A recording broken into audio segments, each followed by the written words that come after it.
l-20 sena tal-Ikirix minn April fuq 1. Il-Gvern inawgura proġett ta' housing soċjali ġdid li se jkun qed jakkomoda 8 familji b'investiment ta' €1,400,000. Dan waqt konferenza tal-aħbarijiet f'Ħalkirkop propju fejn tinsab din il-binja li se tkun qed tissemma għal Mibki Charles Micheli li kien pjonier fil-qasam soċjali u li ħadem qatih għal vulnerabbli u l-batut.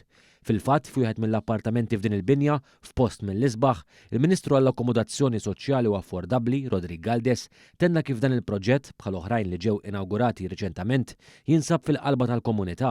Il-Ministru Galdes spjega l aħħari wara dan. Karatteristika tal-housing tal-lum huwa binjiet li qegħdin ġol komunità, mhux kif kien imdorri li jsir qabel li jsir housing estate barra fil-periferija u mbagħad insibu d-diffikultà li n-nies jintegraw fil-bqija tal-komunità. Sa dan it-tant il-Ministru Galdes tenna li din is-sena kien hemm rekord ta' ftuħ ta' binjiet tal-housing soċjali, dan bħala parti mill-investiment massiġġ ta' €150 miljun li alloka Gvern Laburista. 150 miljun ta' investiment kapitali mhux ċajta, nitkellmu parti sostanzjali llum qed nitkellmu dwar 25% tal-istokk kollu li seta' nbena fil-housing mill-gwerra law.